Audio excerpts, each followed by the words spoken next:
But I was noticing all the coverage that's come out of all the mainstream publications, and all of a sudden the message is, we're overly reliant, aren't we, on technology? Yeah. Oh, I haven't read that. So everyone's suddenly got the fucking memo. The broad underlying theme that has emerged from this Fastly story has been, why aren't questions being raised about how dependent the world is on the internet and on these sorts of websites? And then we're like, hello. I'll send you, read the BBC's take on it. I think the FT did a similar thing. There's a lot of analysts who've been quoted in stories saying... Do you know, it's a curse being as prescient as we are. Well, I'm not saying we're prescient. I just think it's a slightly neglected issue.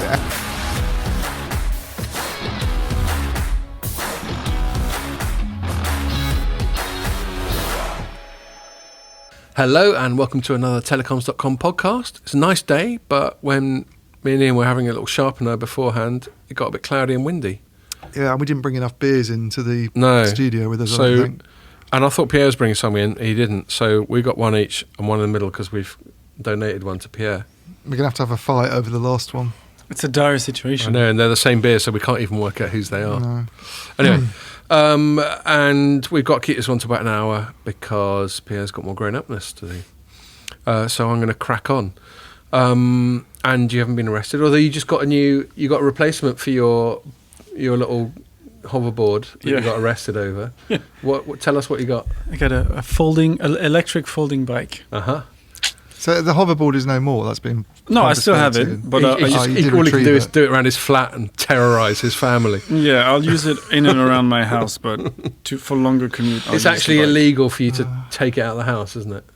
Unless you take it to like an airfield or something. Yeah. Do some Top Gear thing with it. On paper.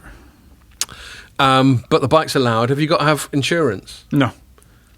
That's interesting. I thought that was one of the things. No, because it's not. And you haven't got to have a license plate either. Nope. So that makes you getting busted even more arbitrary. Because I was reading some of the stuff about how, well, you got to have insurance if you're going to be on the road and you got to have a license plate so people know who you are. No, but it's a bicycle. You don't need a plate for a bicycle. Yeah, but motorised things. Yeah, no, I thought that was the threshold. It's pedal assist. Pedal assist. It's not like I'm fudge, revving. Pedal assist. Yeah. Is there ever a time where you can just not pedal? When you're cruising, yeah. But you couldn't like go up a hill and just flick a switch and put your feet up? No. Okay. You pedal a bit and then the motor assists you.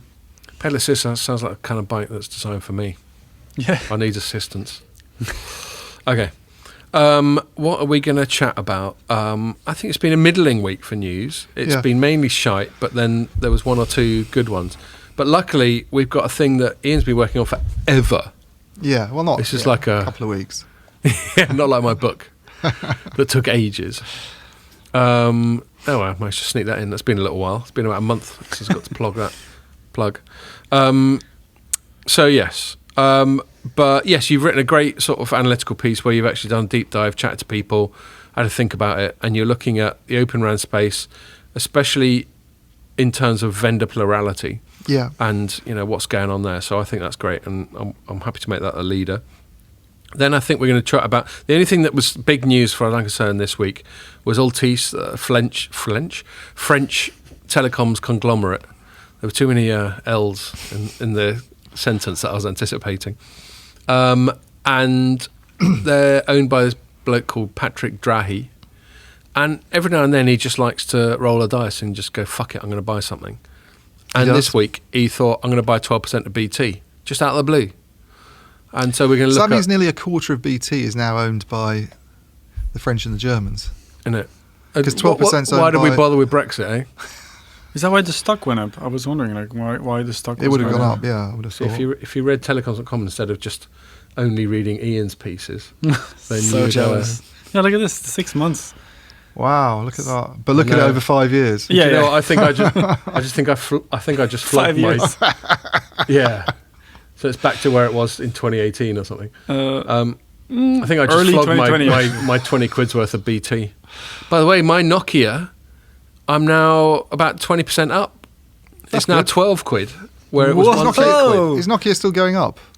Yeah, it's not gone because it got into that meme stock thing. Yeah. Remember we chatted about it a while back on the pod, GameStop and all that sort of thing.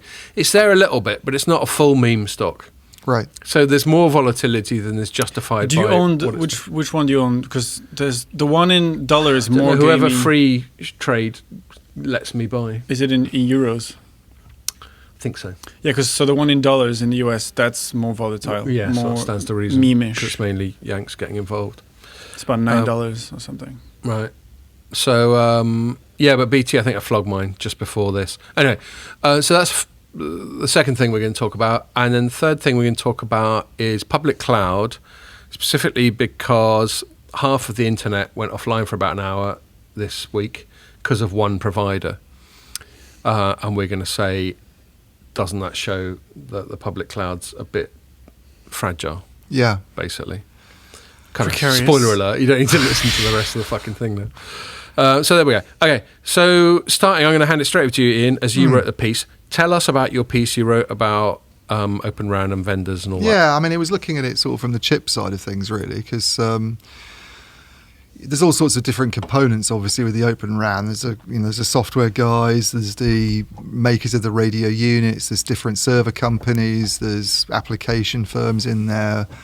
And on that basis, I suppose you could say it's much more diverse than your traditional RAN market, where you've generally had someone like Ericsson pretty much taking responsibility for everything. You've just got to go all in. Yeah, you can sort of go. This is the whole promise, isn't it? That you can go off and sort of buy your components from different areas and get some software to run over it's the top. top. It's like Pierre of it. with Apple. He doesn't even need to think about it. He just goes, "What's Apple got for this?" So your bike's probably Apple, isn't it? No, I wish. No. It would be It would cost about 4 times more. Exactly.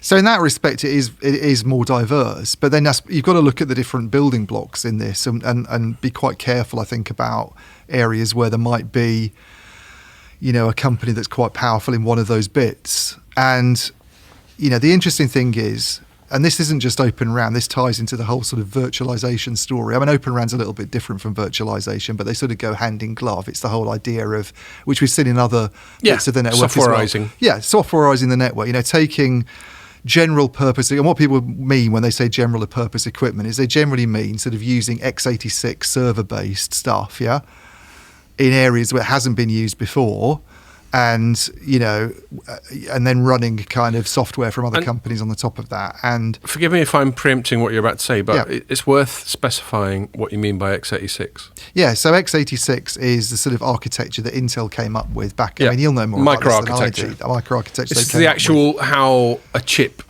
the sort of foundational principles of the chip. Exactly. Yeah, and that market is.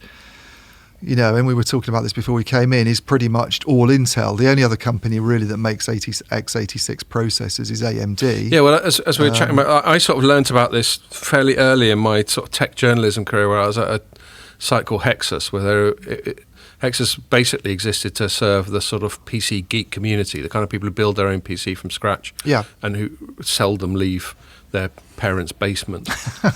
And so I was on a real steep learning curve there, and I realised that the only reason AMD really exists, and this is going back somewhere, it's massively oversimplifying it, so if any of these uber geeks are listening and they think I'm full of shit, then they're probably right. But AMD sort of exists because Intel had a monopoly. Yeah. And, as we're seeing with the likes of sort of Amazon and Google these days, when you got a monopoly, even if you just earned it by being better than everyone else, or just being ubiquitous for whatever reason, like Microsoft wasn't necessarily better than everyone else, but it just was on all PCs in the 80s, so it's just game over. Yeah. Sooner or later, regulators will step in and go, no, this isn't good for competition.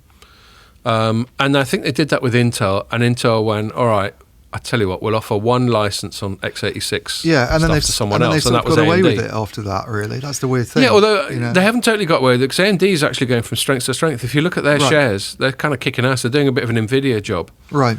So, but it's still apparent that if you look at, you look at the data center market. By the way, look, he's so bored that he's on the phone. Instead of, this is interesting stuff.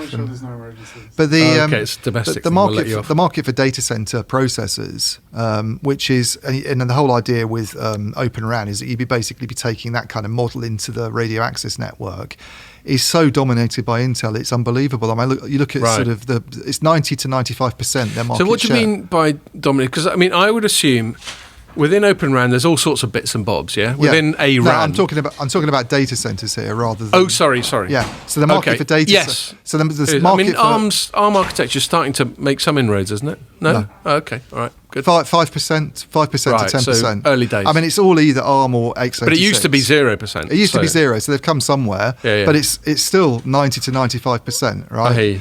And this is the bit of Intel basically that is trying to move more into the radio access network is actually a subset of the data center group within Intel. It's called Network Platforms, but it kind of belongs to this data center group. And and you look at, so this is a staggering thing to me, is that you look at OpenRAN and you think, okay, it's all about diversity. There's lots of other players in the mix.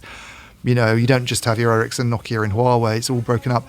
But at the moment, the only options that you really have in terms of the underlying kind of chip architecture that you've got running, that this stuff runs over, is x86. Why is that?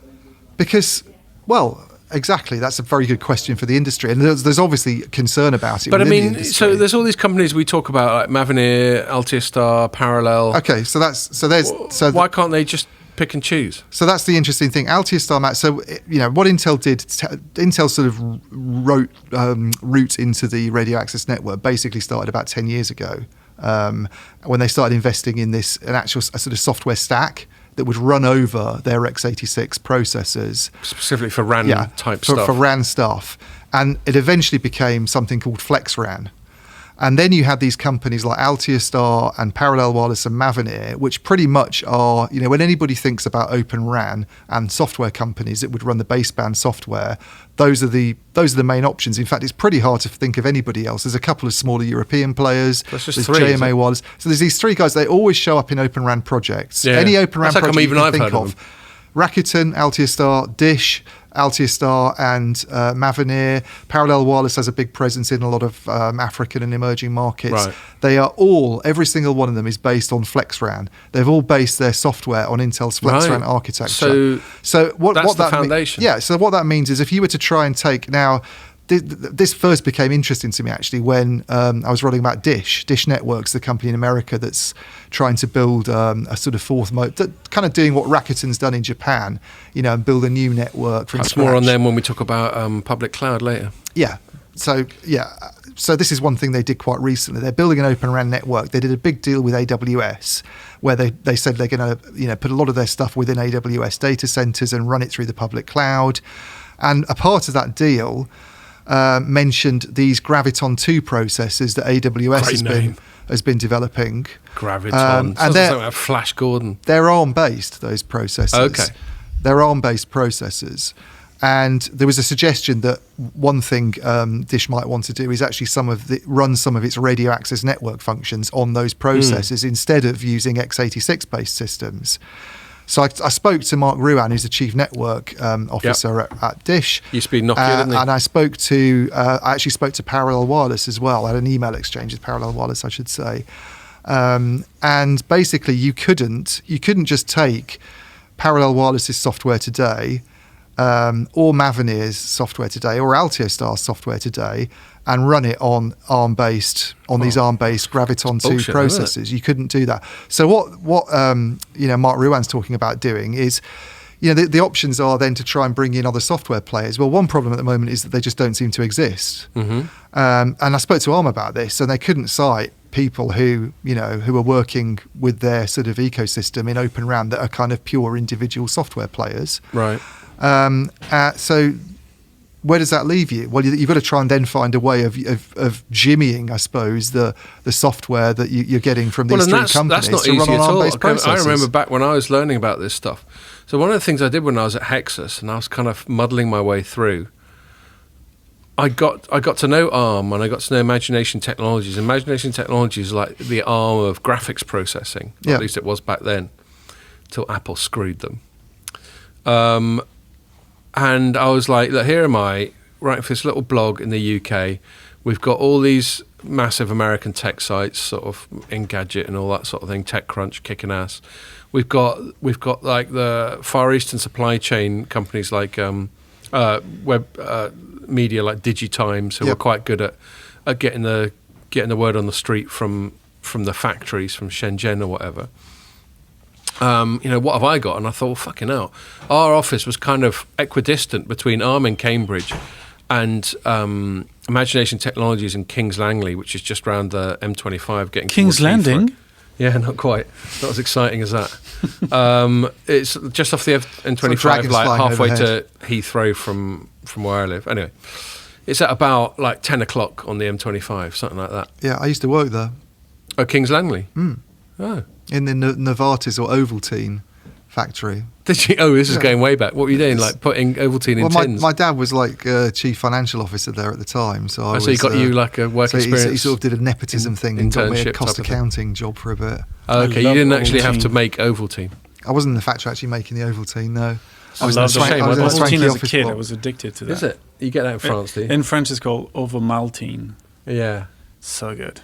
Yeah. Yeah, it has its moments. It's a kid thing, though, It really. is. Oh, so much. Yeah. Unless you put some brandy in it. Yes. So the reason for that tangent is I sort of got into all that and realised quite what an amazing company Arm is. Yeah. And realised it was just ubiquitous, because this was at a time where the smartphone, the sort of device world was really kicking off. Smartphones, this is about 2010, something like that.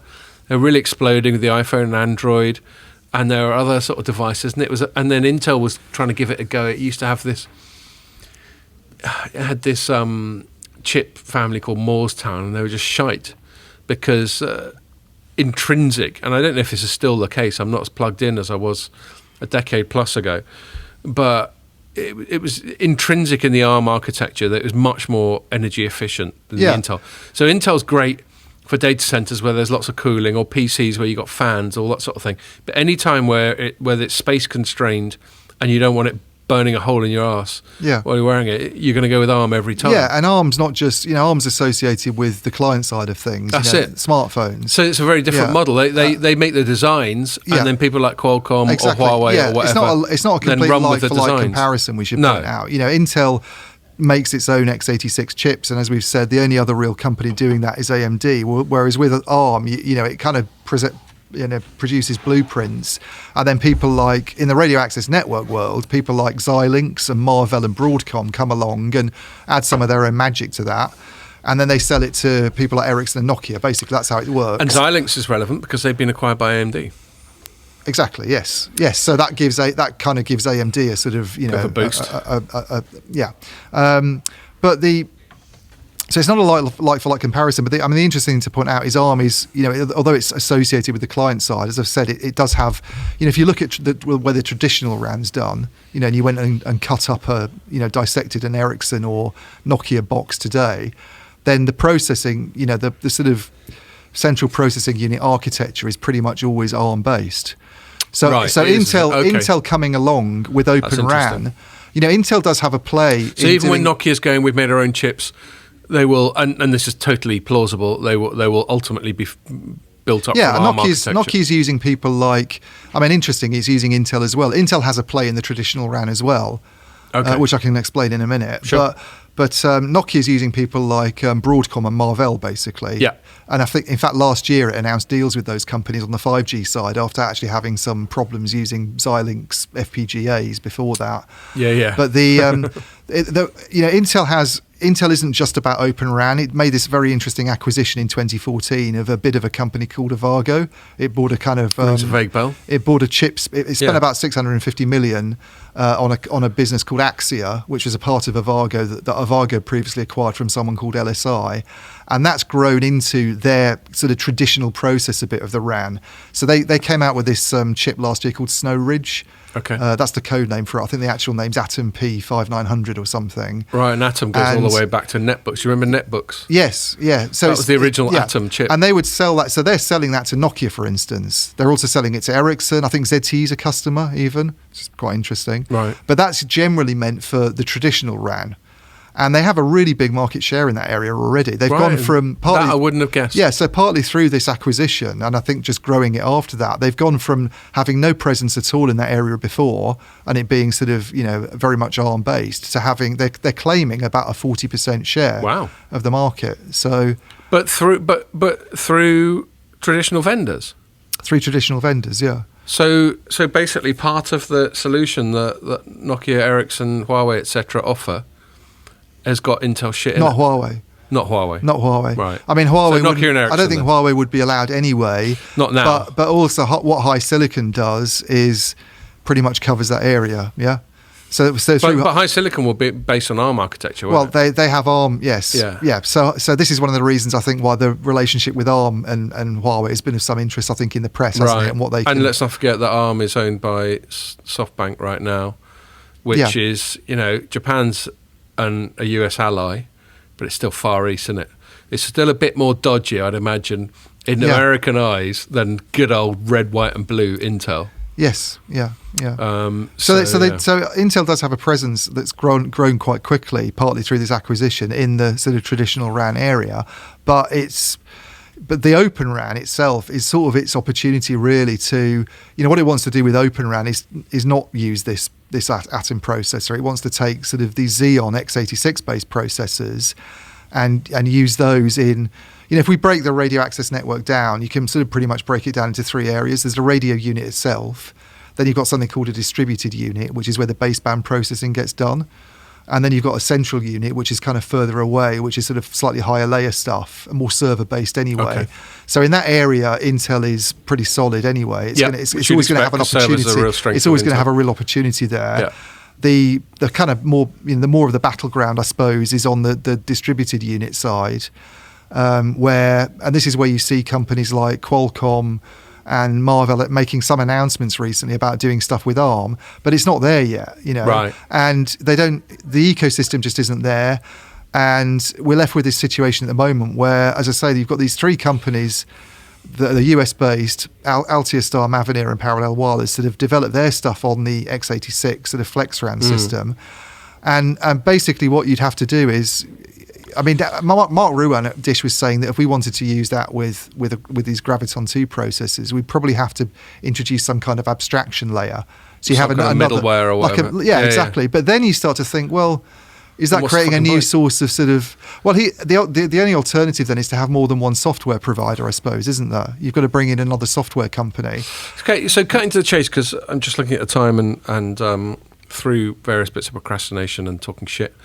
We've only got about half an hour to go, and we've got two more topics. Cutting to the chase, the central issue seems to be, from what you've told me, and I did have a look at your article, but I've got to confess, just gave it a skim. It's long. I mean, it's a long piece. It's good old effort. Yeah. I mean, there's a lot to it that we haven't talked about on this. Typical piece for me is about 400 or 500 words. Yours was how long? It's about 3,000. That piece. Yeah. So that's like a full week of Scott that you've done. Not that that's any great achievement. Anyway, but the long and short of it is it's called OpenRAN. Yeah. And there seem to be a hell of a lot of restrictions, i.e. closed things, as opposed to open. Yeah. In this. There are options taken away by virtue of the fact that most of the major software vendors, their software only works on one chip platform. Yeah, I mean, there's a sort of philosophical point to this, I think, in a way, because... we can talk about openness as much as we want, and operators can sort of go on about how they want things to be open and everything's, and there's sort of diversity and competition in all different areas. But there's always going to be these choke points, I think, that are very hard to deal with. And, on the one hand... Not necessarily. If you had a good old proper standard like we do with 5G, 6G, etc., yeah, I mean we don't have that with, but we and talk you got about friend and all that sort of. They do, but even there's choke points. I think. I mean, look, we've talked about on this pod in the past the TSMC choke point. Yeah, that in terms of the actual processing of chips are increasingly chips, that you can only actually, when it comes to the making of them and the very advanced stuff that's sort of 5 nanometer and 7 nanometer stuff, you can only really get it from two companies at the moment. Yes. South Korea, Samsung, and Taiwan's TSMC. Those are all pretty much all ARM architecture. And TSMC it's and that's it is, but it's a big constraint. It's like a choke point in the market, and this is a similar thing really. And so I think Intel would say, I put this point to them. Do companies risk? Because I spoke with Dan Rodriguez, who's the guy who heads up the network platforms group, and I said to him at Intel, sorry, yeah. And I said, do operators risk going from a sort of Ericsson, Nokia, Huawei oligopoly to an Intel monopoly in all this? And he was obviously rejects that assessment. Fucking good point. And he's got a point in that it is it's more diverse in a way, because you've got different server companies that you can use. You can introduce different software companies. But the trouble is, as I say, at the moment, the underlying architecture for all this is very much x86 based. And there's actually, maybe it's an issue even that we only have these two options anyway. I mean, yes, it's not quite right to compare ARM with x86, as I say, because you have a number of companies there that will do some of their own stuff, and take those blueprints. And x86 has a power advantage and ARM has a power efficiency advantage. Yes, yeah. So you kind of should be able to pick your poison. But I think my point is it'd be nice if people could. Yeah. And there'd be applications where you've got something embedded, or you've got something in a small form factor, or you've got something you want to make cheaper, or you want to go in the ARM direction. And then other ones where you've got a big old macro cell where you just want a butt-kicking chip setup, and then you'll go Intel. Yeah, and there is work to make it happen. I mean, you wrote about this deal between Qualcomm and Vodafone not that long ago to come up with reference architectures, and it sounds like there's a software element to that. They're on it. Yeah. I mean, as I understand it, what Qualcomm wants to do is it wants to sort of develop a radio unit, distributed unit chip. Central unit is not interested in going there. So it could sort of coexist to some extent with x86. Well, then they'd have to overcome, the ARM ecosystem, the Intel ecosystem have been bitching at each other for years. Yeah. Especially since they'd be in different Intel tried to get into mobile with like Moorestown and all that sort of thing. ARM's been trying to get into servers with some extent, but as you said, they've only got about 5% market share, even after all those efforts. But whenever you get that in business, where people like, you used to be over there and now you're in my face, there's always going to be aggro. And then you get, like, you remember the whole Microsoft Apple thing where you couldn't get decent Office on Macs back in the 80s and 90s. Yeah. There was no good reason for it. It was just companies being dicks. Yeah. Because they just wanted to suppress each other. And that's the danger to me, is if Intel's got too big a piece of this action, it will find ways. I don't have any proof of this, it's just me reckoning stuff. It will find ways of scuppering ARM architecture involvement, which then suppresses the whole concept of OpenRAN, which is supposed to be free and open competition within the RAN. Yeah, I mean, there's a danger that can happen. And I spoke with one of the sort of heavy reading analysts, Simon. Well, he's sort of an analyst at large, I think, for heavy reading these days, has his own company. But Simon Stanley, I'm not familiar with him. Semiconductor expert, and he was saying this always happens with Intel, with this sort of data center processor, server stuff, that people work on that ecosystem. It's not a surprise that software companies have grown up around x86, because that's the first thing you do. It's like when you look at the sort of apps market, and it's Android and Apple.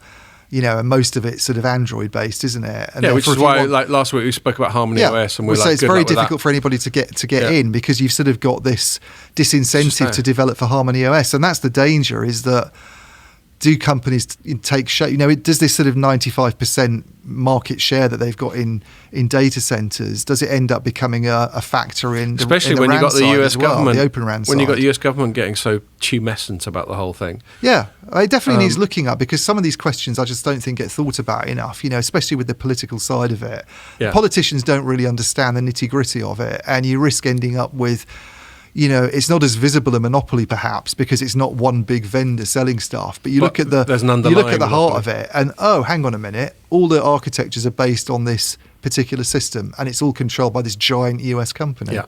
Okay, I hear you. I better move it on. By the way, I might have solved our booze shortage problem with some proper booze. Topped up the old hip flask today with the remnants of a bottle of Knob Creek, as you do, which you need to be sparing with, because it's 50% Knob Creek. Is it? Oh my God. But it's good shit. So there you go, Ian. Tuck in. Okay, next thing. What did I say we were going to talk about next thing? Oh, yes, Altice and BT and all that.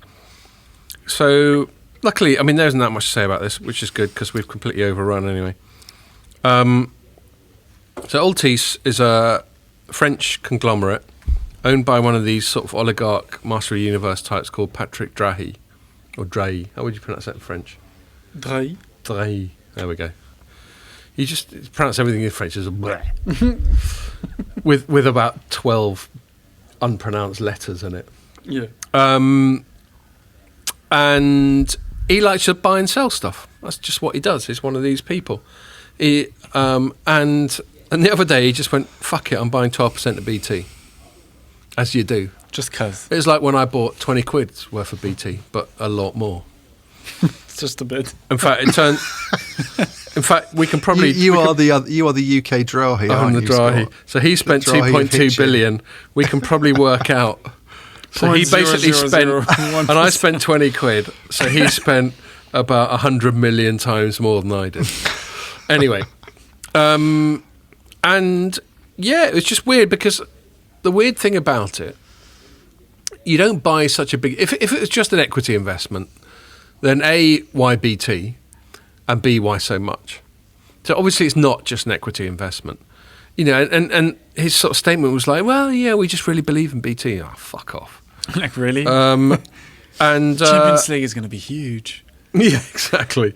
And then he's sort of banging on about the broadband network. Well, let me quote him. He goes, the expansion of the broadband network is one of the UK government's most important policy objectives and a core part of its levelling up agenda. So it's all very political speak there.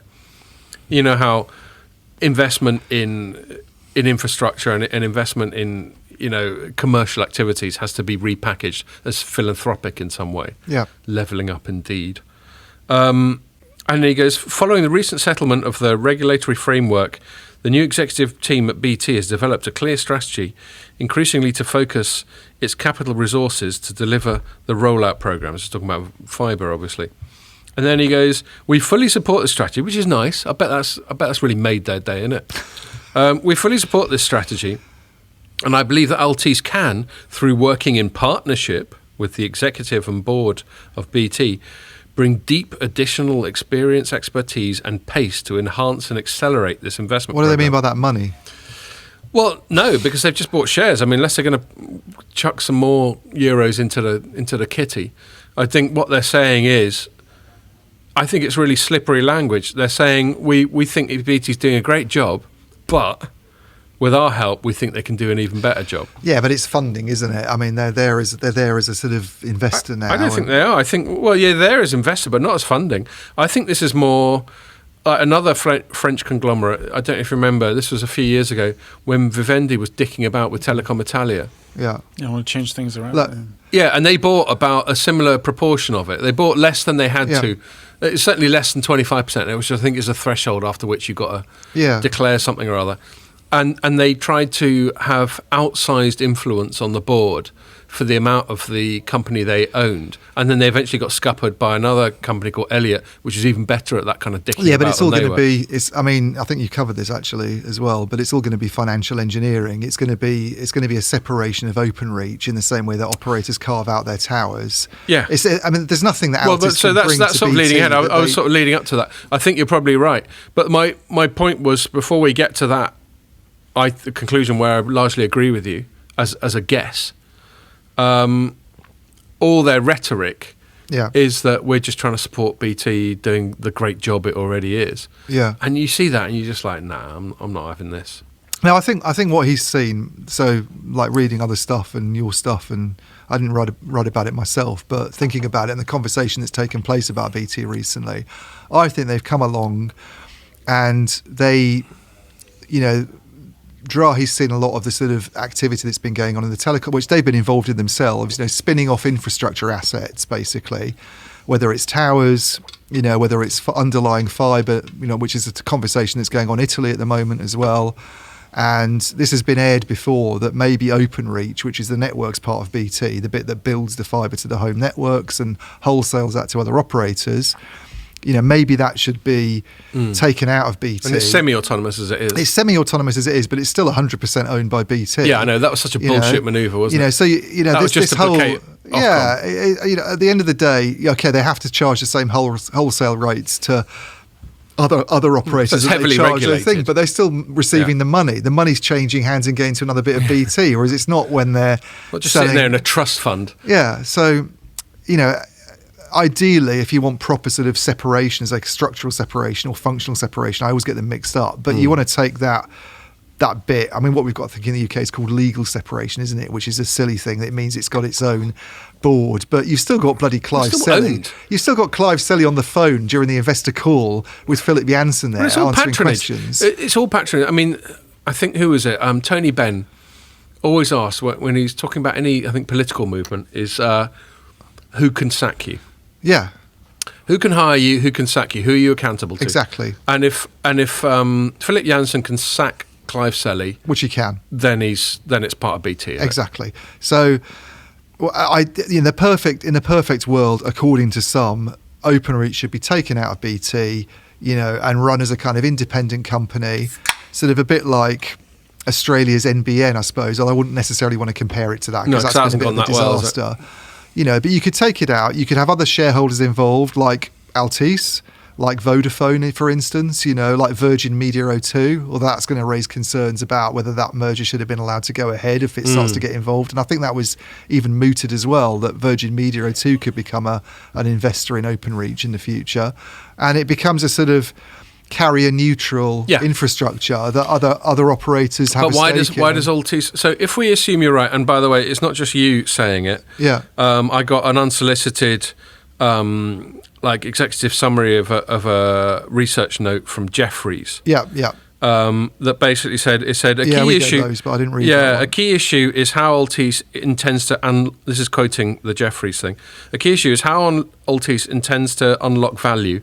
Encouraging an OpenReach spin seems most likely. Yeah. A full takeover (brackets of BT or OpenReach) would likely run into political opposition. Blah blah blah. Yeah. So if that's their exit strategy, why they've suddenly dropped $2 billion plus. What do they get out of it? I mean, presumably because they think it's undervalued. Yeah. Because what tends to happen with these by itself. Yeah. So this is what's happened. This is why operators have been spinning off their towers. Yeah.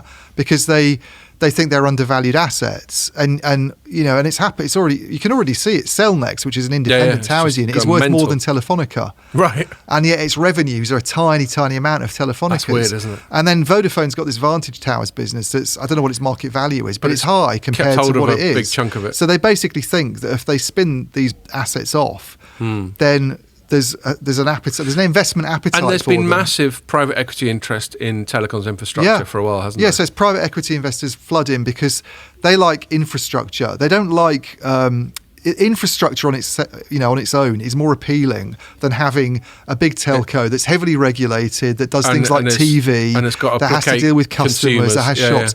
They want these assets in the ground, that just grow, and there's always going to be demand for data. They're only growing 5-10% a year, but it's a banker. It's a bank. I mean, in their portfolio, they'll have their moonshot ones. Yeah, and this is like, I do that with my bit of dabbling. I've learned that you just want one thing that you know is going to be boring. But if things go crazy, it's going to... It's like a safe bet. It's going to deal with it. In today's world... And it's better than having it in cash, but only a bit. Bitcoin. Everybody's kidding. Dependent on technology. Demand for data is growing. Share that, by the way.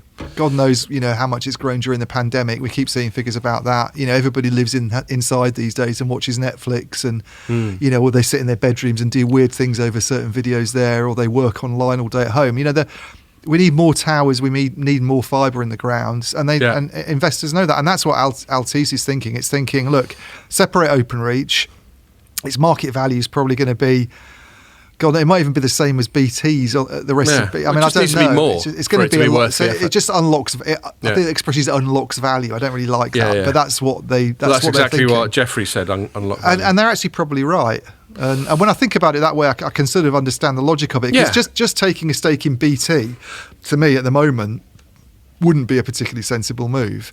By itself, as opposed to any other company. Its share price has been on a slightly upwards trajectory. But, there are others, But anyway. It's got so many issues that it still needs to resolve, I think. It's got it's not just got this fibre rollout, it's got a big 5G rollout ahead of it. Yeah. It's got the TV business where they've been talking about getting an investor in that area as well. Because it's not paid off, all the money it's not paid off. Given the Premier League. But that seems to be unresolved. They're overstaffed still, even though they've cut, 5,000 jobs last year. They're still kind of very bloated compared to their peers. Right. And that job's not done Especially either. on the BT as opposed to EE side, I'd imagine. Yes. So there's a lot of legacy there that needs to be sort of sorted out, and a lot of, I hate the expression as well, digital transformation that needs to take place. But you're using a lot of expressions you don't like at the moment. I'll stop using them then. Basically, they need to sort out their IT systems. Sort their fucking lives out, innit? So I think an investment in BT is I do think this is probably about an OpenReach spin-off. It's probably, as you've speculated, it's about them sort of putting pressure on for that to happen. Well, do you know what? I hadn't speculated that until I read the Jeffries thing, which is probably why I'm not an equity analyst earning a fucking $250,000 a year. Well, I've just given away the ceiling of my salary there. Don't worry, it's comfortably below that, listeners. But yeah, I mean, good for them. That's what they're dialed into, and it's all this very pure capitalist consideration. It's like, if I put this money here, will it grow? Will it not? What are the risks? It's kind of like playing poker. Yeah. I don't know. It seems quite high risk for me. I think if BT was going to completely hive off OpenReach, it would have done it when it did that legal separation thing. It all sounds quite divorcey, doesn't it? They've got a different boss now, and he sounds more amenable to that kind of thing. Maybe. But it still seems high risk. But what I think they are going to do is they're going to push for it. A bit like Vivendi did with Telecom Italia, where they're pushing for this, that and the other. Yeah. I think they're going to act like an activist investor. Yeah. And there's going to be some aggro. And there was a quote, have I still got the story up? I like the response from BT. To your story? It was just their standard, the PR. So response. I said, this paragraph, I said, it's not clear whether Dry checked in with Janssen and the board before he delivered his fait accompli. Oh my God, I spelled it fail accompli. How ironic that my typo spelt fail. His fail accompli, but the clipped BT statement implies not, quote, BT Group notes the announcement from Altice and their investment in BT and the statement of support for our management and strategy.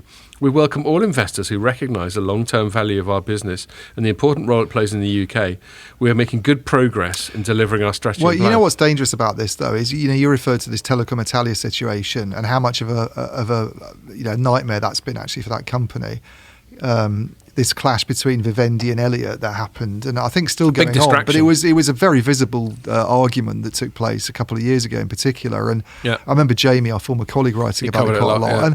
And that was a major strategic distraction for them, with one shareholder wanting one thing and one shareholder wanting something completely different. And they're constantly trying to undermine each other's CEOs and boards. Yeah, so here's the interesting thing with BT at the moment. It's now got two very big companies owning. So Deutsche Telekom owns 12% from. I was actually surprised. For some reason, I thought in my mind that Deutsche Telekom had dispensed with that 12%. You were probably confusing it in the back of your mind with Orange, because Orange did. Yes, right. They sort of mainly went, fuck it. So Deutsche Telekom still owns a massive amount, and now Altice does. Well, I think Altice, what Altice has done is bought like one share more than DT owns. Right. I think that was deliberate. It'd be interesting to see what Deutsche Telekom thinks about all of this, because I don't think they would be keen on.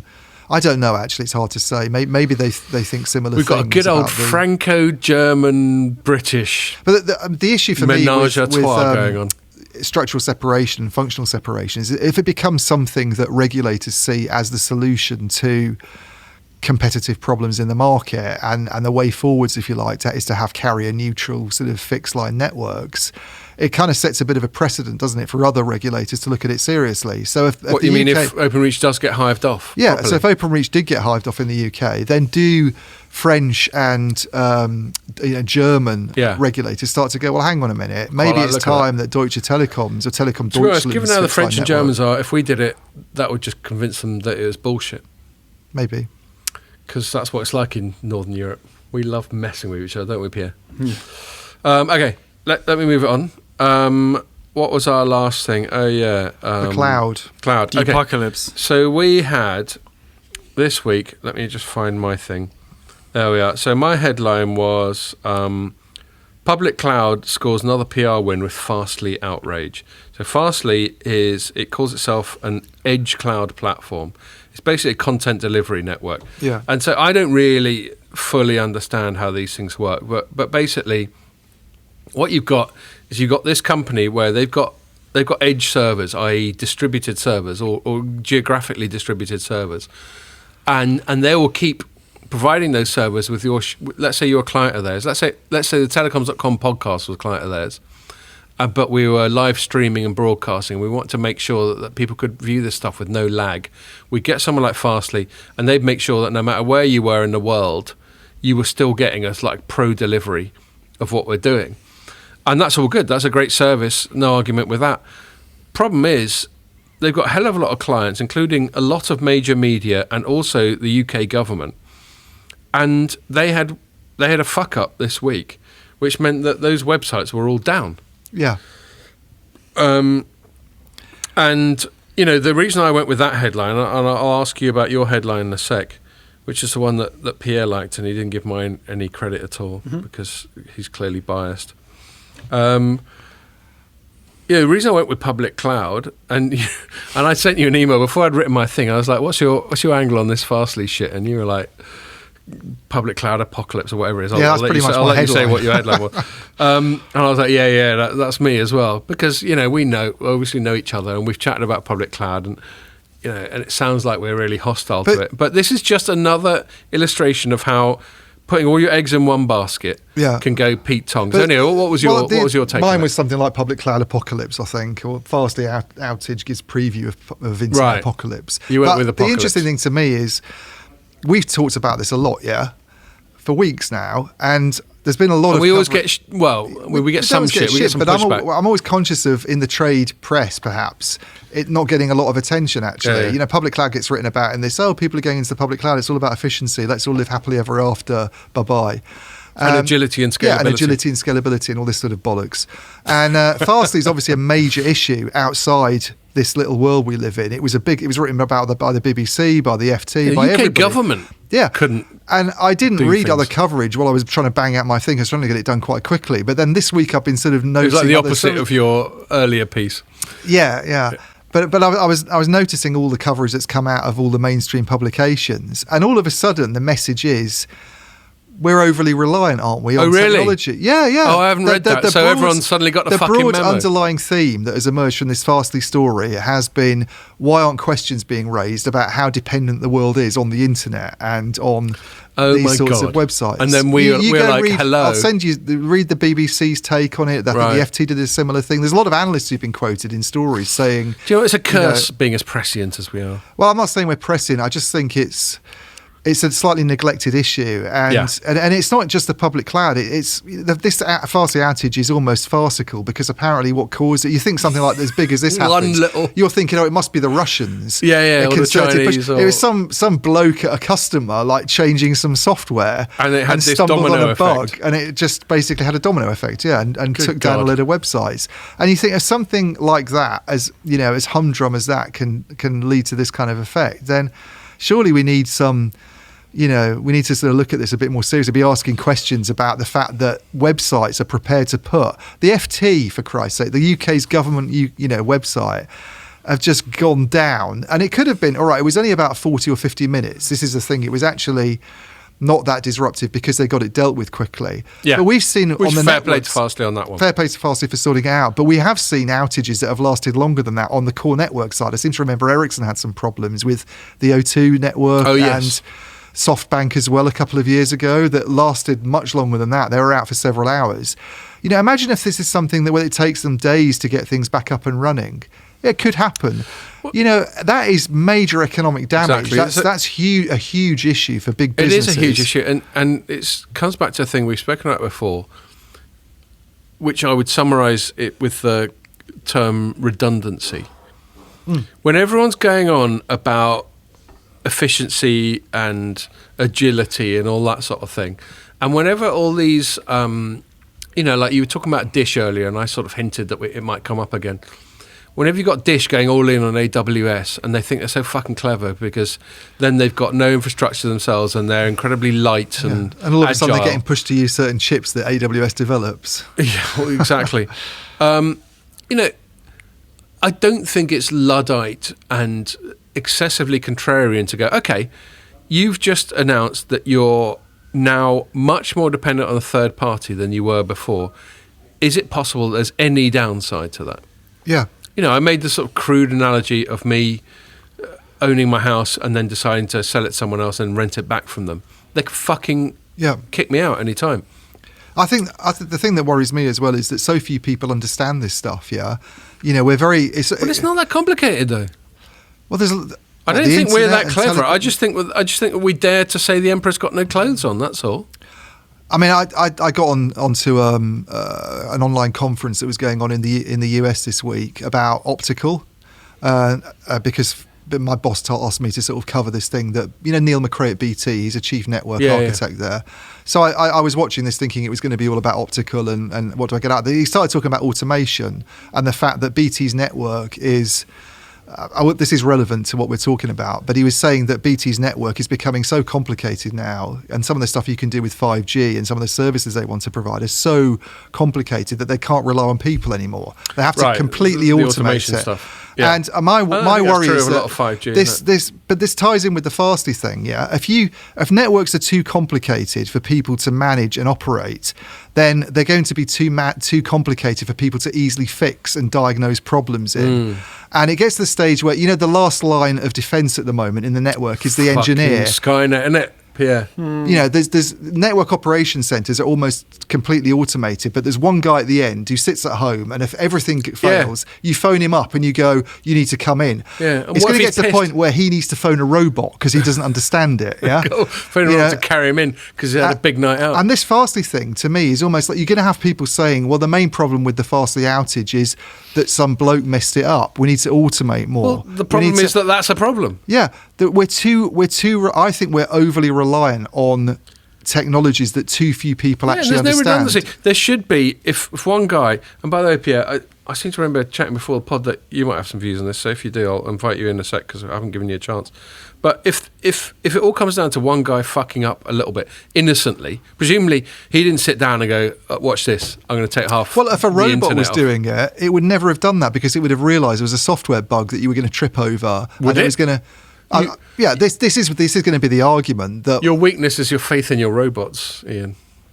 No, look, I'm not saying that. I'm not saying that that's going to happen. I'm saying that's something that people are going to say is going to happen because that's the argument they're making. They're saying we can't possibly run these overly complicated networks where everything happens just like that. There's millions and millions of connections now, not just people, but fridges, all sorts of other things. We can't do that with people. We need to be able to do it with machines. Well, yeah, then the problem is that the machines are fixing the faults. And if it gets to the stage where people just don't understand properly how these networks run anymore, if you've got software systems that are actually autonomous and AI based, well, that's where it is Skynet-y, isn't it? Where people are going, totally Skynet-y. Where people are going, okay, can we cut Skynet out of the loop? And go, well, to be honest, it's totally Skynet-y. If you've got autonomous systems that are able to set up their own security parameters, and people are just saying, well, hang on, they know how to do it best because they can do things quicker than we can, and they're more efficient than we are. At some point, the last line of defense is no longer a person. Yeah. It's a robot because it's going to be more capable of doing it. All it's got to do is become self-aware. And to me, the Fastly outage is a kind of, there are still people involved in the process. It's a canary in the coal mine, isn't it? It's a canary in the coal mine. We're overly reliant, I think, on things that we don't understand properly. But we keep brushing off. When it happens, once it's sorted, we go, okay, and then sooner or later, a massive thing will happen. Yeah. And I don't know what the immediate solution is. I mean, this gets back to the whole thing. Redundancy is possible, but but that's expensive. There's you got to pay for stuff that doesn't get used. That's the definition of redundancy. You got to pay for stuff that isn't used. Well, the Fastly thing's interesting like because it's. It's a company, to be quite honest with you, I hadn't actually heard of before. No. And which suggests that it's not a significant player. Now, the fact that so many websites went down that are quite big ones suggests it is. Now, I looked at its sort of financials, and it's not very big in terms of revenues. It's very, very. I think it's about 200 million a year in revenues, and it's loss making as well, which is another worry. How is a loss making company looking after all these big important websites? How can they not make money out of that? It's in the same market. I mean, you talked about the distinction between the CDN and the Edge and what you might get with the sort of mainstream public cloud, but it is in that same area, and in its own filings it said we are actually competing to some extent against it calls itself AWS. Fastly Edge Cloud Platform. Yeah, but it acknowledges that some of its competitors that's it. Yeah, you looked into that, big companies like AWS and Google and SoftLayer. And that at some point look, here's the prognosis. This market consolidates even more. We keep talking about there's only 3 big public clouds. Now it's AWS doing Fastly stuff. Yeah, so it depends on AWS to some extent. They even alluded to this, the possibility that it can't get competitive services from AWS anymore because they see it as too much of a competitor. Yeah. And it gets bounced around between them. That's a terrifying and Azure situation. And Google. And people who are sort of saying it's okay for everything to go into the public cloud and let's not worry about having these 3 big public clouds and it's not a problem. This in itself, and some of the comments that Fastly's made about those companies, is a massive wake-up call. It really is. And what could go wrong if the entire internet went through 3 platforms? yeah, nothing at all. Especially if they all go to war with each other. Yeah, and that's a third a of the good internet summation going of down. it. Yeah, exactly. I mean, I'm sure there are redundancies built into AWS and Azure and Google Cloud. But your attacks are getting fancier, you know? Well, yeah. Oh, God, yeah. There's so much of that going on at the moment. You've got, like, infrastructure companies like... There was a fucking energy company or an oil company that went down, wasn't it? The Colonial Pipeline? Yeah, in the Colonial, US? that's it. Yeah.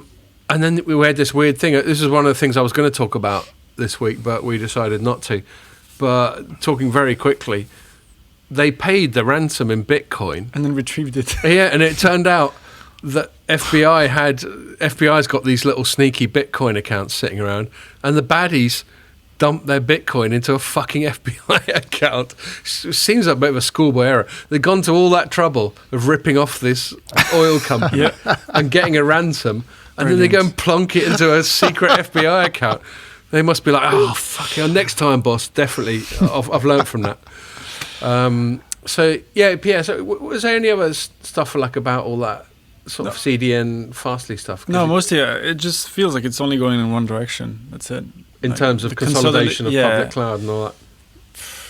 It's 3 big companies in the West, isn't it? And this is the argument people always make when they look at those companies. People, that we talk to in the industry, analysts who are very sort of evangelical about the public cloud, even they say it's tough for anybody to compete. Danielle Royston was a bit quiet after all that, wasn't she? But she would say... With all due respect, Danielle. I spoke to her recently. You've got to take the rough with the smooth, innit? But I remember speaking to her a few weeks about the public cloud, about people's opportunities to compete against AWS and Azure, and she was saying, well, it's just hard for them to do it because of the scale. That's the recognition. Okay. They're hyperscalers. The word hyperscaler implies you can't compete against them, yeah? Hyper. Yeah, and therefore... Either that or they're just really unless manic. Somebody does something about it on a regulatory side, it's only going to get worse.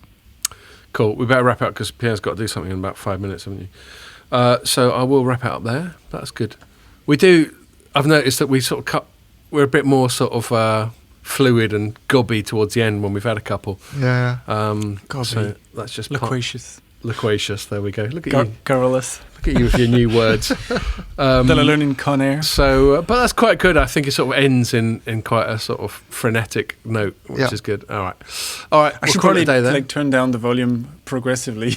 I bet you my volume goes like up. a fade out of a Led Zeppelin track. I think I can project. Yeah. You're like the opposite of Rogan, where you just push it a little bit further away. Okay. All right. Well, thank you very much for bearing with us, and make sure you join us for the next one. Cool. And I need a win. Yeah, look at that mess. You went like.